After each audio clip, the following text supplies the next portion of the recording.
José Ortega y Gasset, Madrid, 1883-1955, fue un filósofo y ensayista español, exponente principal de la teoría del perspectivismo y de la razón vital, y situado en el movimiento del novecentismo. Su relevancia va más allá del ámbito filosófico, abarcando áreas como la historia, la filología, la sociología, la psicología, la pedagogía, el arte. Además, tuvo un papel destacado en la política como generador de opinión y parlamentario, y contribuyó significativamente a la divulgación cultural a través de la prensa diaria y otras empresas editoriales. Su pensamiento se suele dividir en tres etapas: etapa objetivista, etapa perspectivista y etapa de la razón vital. Ortega dejó un impacto duradero en la filosofía española y latinoamericana, siendo objeto de estudio y análisis por parte de filósofos a nivel mundial. Nuestro podcast se va a estructurar en base a estas tres etapas del pensamiento de Ortega. Primera etapa, el objetivismo. La etapa objetivista de Ortega se suele situar entre los años 1902 y 1914. En esta etapa, Ortega se encuentra influido por el neocantismo alemán y por la fenomenología de Husserl, y llega a afirmar la primacía de las cosas y de las ideas sobre las personas. El tema central en esta primera etapa es el objetivismo, como opuesto a un individualismo que sobrevalora la capacidad del individuo y que ha prestado demasiada poca atención a las cosas. En esta etapa, critica el subjetivismo y el personalismo dominantes en España. Ortega considera que estos enfoques conducen a la inacción y al conformismo, y frente a ellos propone un enfoque objetivista que nos lleve a actuar sobre la realidad para transformarla. El conocimiento de la realidad, en cualquier caso, no es un fin en sí mismo, sino un medio para transformar el presente. En este sentido, la razón está ligada a la vida. Necesitamos ciencia e ideas, pero no por sí mismas, sino para reintegrarnos en lo vital. Es una desconfianza de la razón pura. Objetivismo en esta etapa son las cosas, pero las cosas con las que nos las sabemos. La etapa objetivista de Ortega es una etapa de transición en su pensamiento. En esta etapa, Ortega comienza a desarrollar los conceptos clave de su pensamiento, como la vida, las circunstancias, la razón vital. Sin embargo, es en la etapa perspectivista y sobre todo en la etapa de la razón vital donde estos conceptos adquieren su forma definitiva. Segunda etapa de Ortega, el perspectivismo. Se suele situar entre 1914 y 1923. En esta etapa, los conceptos principales son el de las circunstancias, el papel de los conceptos y la perspectiva. Veamos cada uno de estos conceptos. Las circunstancias. Las circunstancias son un elemento central en la filosofía de José Ortega y Gasset. Ortega enfatiza que las circunstancias no existen de manera independiente al sujeto, ni tampoco son meramente impuestas por él. Más bien se configuran y determinan en relación con el individuo y su inserción en los diferentes contextos prácticos. Las circunstancias son intrínsecamente relacionales, ya que se definen en función de la interacción entre el individuo o el grupo y su entorno. Por lo tanto, su significado y relevancia son siempre relativos a la perspectiva de cada individuo, grupo, etc., reflejando cómo se perciben las cosas desde la posición específica de cada sujeto. Además, tienen un papel determinante en la configuración de la identidad y la experiencia del individuo, influyendo en sus decisiones, acciones y perspectivas. Las circunstancias no solo influyen en el individuo, sino que también son afectadas por las acciones y decisiones de éste. Existe una constante interacción dinámica entre el sujeto y su entorno. Por último, son históricas. Las circunstancias están inextricablemente vinculadas al tiempo, evolucionando a lo largo de la historia y contribuyendo a la historicidad de la existencia humana. Estas propiedades propiedades de las circunstancias destacan la complejidad y la importancia de las circunstancias en la filosofía orteguiana, mostrando cómo estos elementos, a la vez que son moldeados, moldean la realidad individual y colectiva. Veamos ahora el papel de los conceptos en esta etapa de Ortega. En el pensamiento filosófico de Ortega, la interrelación entre impresiones y conceptos se erige como un elemento de importancia central en el proceso de conocimiento. Las impresiones se erigen como un componente ineludible en la adquisición de conocimiento. El conocimiento debe apoyarse siempre en las impresiones para no construirse en el vacío. pero las impresiones y los conceptos son ciegas. Los conceptos desempeñan una función esencial al facilitar la organización, clasificación y estudio de la experiencia. Los conceptos, cuando se forman de manera adecuada, adquieren un carácter práctico en la filosofía de Ortega y contribuyen a organizar la experiencia, estudiarla y manipular el entorno. Esta perspectiva se vincula estrechamente con el perspectivismo, ya que los conceptos, al ayudar a conceptualizar diversas perspectivas, permiten la comparación y mediación entre ellas y con otras visiones del mundo. El concepto o la idea de perspectiva en Ortega, en esta etapa. Frente al idealismo y al realismo, lo originario en Ortega no es ni el sujeto ni el objeto, sino la relación entre sujeto y objeto. Sin sujeto no hay objeto y sin objeto no hay sujeto. La relación e interacción entre ambos es lo ontológicamente primario y es aquello que Ortega llama perspectiva. Contra el pensamiento tradicional que cree que la realidad consiste en materia o espíritu, Ortega cree que la sustancia última del mundo no es cosa, sino perspectiva. La realidad es perspectiva. Para Ortega no existe, por lo tanto, una supuesta realidad inmutable y única con quien comparar los conceptos o las teorías. Hay tantas realidades como puntos de vista. Con esta teoría se enfrenta tanto al escepticismo como al dogmatismo. El escepticismo entiende que la realidad se ha pulverizado en perspectivas individuales y por lo tanto no puede alcanzarse la verdad universal. El segundo, el dogmatismo, da por supuesta a priori la verdad universal y por tanto no puede hablarse de perspectivas individuales. Frente a estas posiciones, Ortega acepta como un hecho que la perspectiva individual es el único modo de aprender la realidad y el único modo de formular verdades universales. Antecedentes del perspectivismo fueron Leibniz, Nietzsche, Simmel. Con quien más afinidad tiene Ortega es con Leibniz, pero mientras Leibniz se apoya en un realismo monadológico, Ortega está embebido de un realismo pluralista. Aunque dos puntos de vista sobre la misma realidad no pueden coincidir, sin embargo pueden complementarse. Por eso en el perspectivismo no hay peligro de subjetivismo o de relativismo. La perspectiva no es una cosa subjetiva, es un predicado ontológico no menos que psicológico. Por tanto, las perspectivas son aspectos concretos de la misma realidad en tanto que percibidas por seres individuales. La perspectiva es un medio epistemológico. Este medio no es un vehículo que deforme las impresiones externas, ni es un medio transparente de las mismas. Lo que hace es seleccionar esas impresiones. Es una criba de lo dado. Cada sujeto cognoscente es como un espejo de la realidad capaz de reflejarla desde un lugar determinado y a partir de una estructura concreta. Por otro lado, el perspectivismo de Ortega no es estrictamente individual. El que cada vida sea un punto de vista del universo no se refiere solo a individuos humanos, sino a élites intelectuales, generaciones, comunidades nacionales o épocas históricas. También estas son sujetos de perspectiva.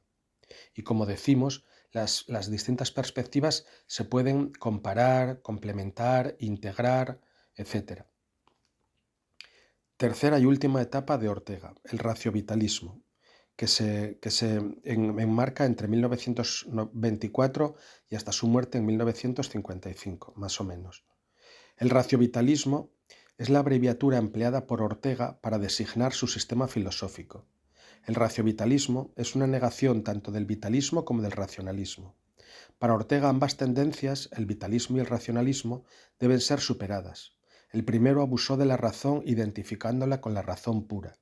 La razón no es algo absoluto, sino un instrumento de la vida. Del mismo modo, rechaza Ortega el vitalismo, que afirma categóricamente que la razón es impotente para darnos la visión de la realidad que solo la vida puede suministrarnos.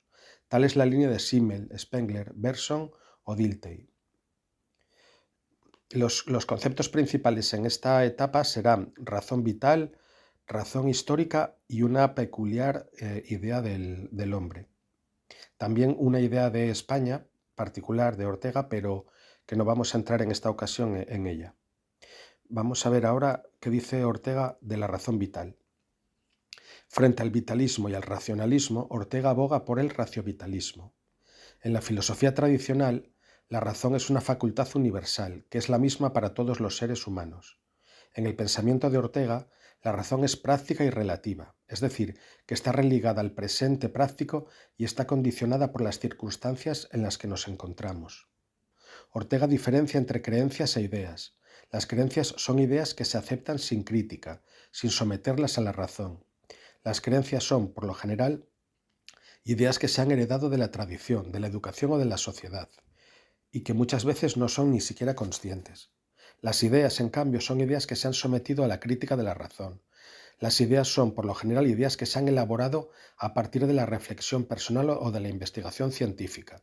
Con esto no quiere decir que las creencias sean siempre falsas y las ideas sean siempre verdaderas. Aquí más bien hay que hablar de franjas de verdad y incluso de distintas maneras de entender la verdad. La razón parte siempre de las creencias, arraigadas en la vida. Por lo tanto, es siempre una razón condicionada, que razona desde una determinada perspectiva y que por lo tanto se ve obligada a contrastar su perspectiva con otras y enfrentar estas perspectivas con el presente en el que se enmarca. Por ello mismo, la razón vital es una razón que se desarrolla en sociedad, pues se enmarca siempre en un medio epistémico, social y cultural concreto, que nos proporciona las herramientas intelectuales y los recursos que nos ayudan a comprender el presente y desenvolvernos en él. Es decir, que la razón no es ya una operación intelectual. Con ello Ortega se desmarca del racionalismo que define al hombre como animal racional, poniendo de relieve el hecho de que la razón emerge siempre de las circunstancias de la vida humana en las que está inmersa. De este modo, Ortega le enmienda la plana a Descartes. No pienso, luego existo, como diría Descartes, sino pienso porque vivo. La razón es algo que el hombre pone en funcionamiento porque lo necesita para comprender y vivir la vida. No vivimos para pensar, sino que pensamos para lograr subsistir. Al vivir, el hombre tiene que hacerse cargo de sus circunstancias. Arrojado al mundo, tiene que conocer lo que le rodea y manejarlo, y para ello necesita ideas y creencias. Las ideas son pensamientos que se nos ocurren y poseen muy diversos grados de verdad. En cambio, las creencias son interpretaciones del mundo y en ellas estamos, y como decíamos, a menudo de modo inconsciente. Veamos ahora la idea de razón histórica en esta etapa de Ortega. La razón vital es considerada en primer lugar como referida al individuo humano, pero éste no vive aislado, sino en grupos humanos que se inscriben en la historia. La razón vital queda subsumida en la razón histórica, pues toda vida individual humana es la célula de otro organismo vital más amplio. El individuo es vitalmente incomprensible sin insertarlo en la historia. La razón histórica es la proyección de lo colectivo, la razón histórica es la proyección en lo colectivo de lo que es la razón vital en lo individual. Su función es explicar el presente por el pasado, ya que el hombre no tiene naturaleza, sino historia. Frente a la razón física o matemática, para comprender algo humano, personal o colectivo, es preciso contar una historia. La razón histórica es el horizonte donde se ejercita la razón vital y que permite comprender al hombre y todo lo humano. El hombre no tiene naturaleza, sino historia, nos repite Ortega, y no tiene o no libertad, sino que es libertad. Esto implica que el ser del hombre es progreso y novedad, es susceptible de enriquecimiento, de crecimiento, pero esto no significa que la sola variación garantice el enriquecimiento. Su carácter esencialmente móvil y progresivo no asegura el carácter positivo de éste, porque del mismo modo que en su mano está la posibilidad de enriquecerse, está también la posibilidad de empobrecerse, de degradar. O sea, los actos del hombre pueden salvarle, pero también pueden condenarle. O salvar, y también pueden salvar a otros, pero también condenar a otros. Sin embargo, no todos los hombres tienen igual peso en la construcción de la historia. En cada sociedad, Ortega diferencia, junto a las clases sociales, las diferentes generaciones, que tienen un importante peso en la construcción de la historia. Si las clases sociales comparten su posición en el sistema económico, las generaciones comparten alguna misma circunstancia vital importante, algún acontecimiento o acontecimientos históricos importantes. En cualquier caso, clases sociales y generaciones son motores que necesitan el concurso de los intelectuales, que son los que interpretan la historia y le dan sentido, y los que guían a las clases y a las generaciones en los cambios sociales. A veces para mejor, pero a veces también para peor. Esta esencial apertura del hombre a la novedad, a ensayar nuevas formas de ser, no significa que cada nueva forma sea una absoluta novedad. Esto sería lo opuesto al verdadero carácter histórico. Por el contrario, el hombre es continuidad, es un ser histórico porque es esencialmente heredero, configurado por las formas de ser que la humanidad ha ido ensayando antes de él. Es el único ser histórico porque es el único ser que tiene pasado, que lo acumula y conserva en el presente. Por eso el pasado determina en parte las nuevas formas que pretenden superarlo, que se generan y surgen de aquel huyendo de sus limitaciones e incapacidades. En este sentido se puede decir que el pasado determina negativamente el porvenir, porque cada forma pasada es una experiencia ya hecha, agotada y por tanto irrepetible. Por ello las formas de vida provienen y se explican por las anteriores, no según una dialéctica lógica, como diría Hegel, sino histórica, real, y así hay que verlas para comprenderlas. En cualquier caso, aunque el cambio es constante, la historia no se dirige hacia una meta predeterminada y definitiva, sino que implica un flujo continuo y un cambio constante.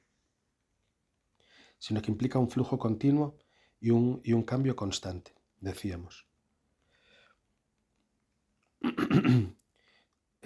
Pero su carácter esencialmente móvil y progresivo no asegura el carácter positivo de éste, porque del mismo modo que en su mano está la posibilidad de enriquecerse o de salvarse, está también la posibilidad de empobrecerse, de degradar o de condenarse.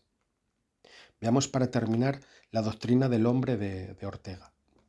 La concepción del hombre de José Ortega y Gasset se opone tanto al idealismo como al realismo. Ambos enfoques filosóficos conciben al yo de manera diferente, considerándolo como una entidad ontológicamente independiente. La filosofía del yo o del hombre de Ortega se distancia tanto del idealismo como del realismo, al destacar la interconexión y la coexistencia entre el individuo y su entorno. Al subrayar la influencia de las circunstancias en la formación del yo, Ortega propone una concepción más dinámica y relacional, en contraste con las visiones más estáticas y aisladas del yo presentes en el idealismo y el realismo. Según Ortega, el hombre no existe de manera aislada, es inherentemente social, intrínsecamente conectado con otros individuos en la sociedad. La identidad y la existencia del yo se desarrollan en relación con la interacción social y las estructuras colectivas. El yo no es una entidad abstracta, sino que está inextricablemente vinculado al mundo, a sus circunstancias. El individuo existe y se desarrolla en un entorno concreto, y su identidad se moldea en la interacción constante con sus circunstancias envolventes. Estas circunstancias son el contexto con el cual el individuo se encuentra, y que condiciona su experiencia. No puede entenderse al yo sin considerar las circunstancias y viceversa. Asimismo, Ortega describe al hombre como un proyecto de vida. No es estático ni predefinido, sino más bien un conjunto de posibilidades que el individuo debe realizar a lo largo del tiempo mediante sus acciones y decisiones. Y esto da un carácter dramático a la vida. Ortega dirá que la vida humana es un problema. Y esto no quiere decir que la vida esté llena de problemas, sino que ella misma es problema, pues no hay normas o reglas específicas para ello. Tenemos que inventar en cierto modo nuestra vida y nuestras decisiones. Nuestras decisiones pueden salvarnos o condenarnos. Pero en medio de este océano de inseguridad vienen en nuestro auxilio, como dice Ortega, la técnica y la cultura. Estas actúan como tabla de salvación entre tanta zozobra, pero también entrañan sus riesgos.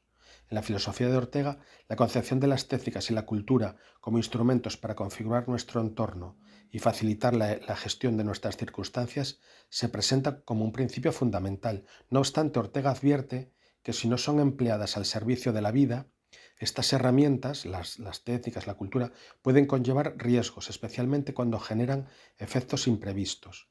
Cabe destacar que desde la perspectiva de Ortega, las técnicas y la cultura no son entidades externas al individuo, como si fueran algo externo, artificial, y no solo ejercen influencia sobre el entorno, sino que también modelan nuestra propia naturaleza. En cuanto yo soy yo y mis circunstancias, las bondades y maldades de la técnica y la cultura pasan a formar parte de mi misma naturaleza histórica.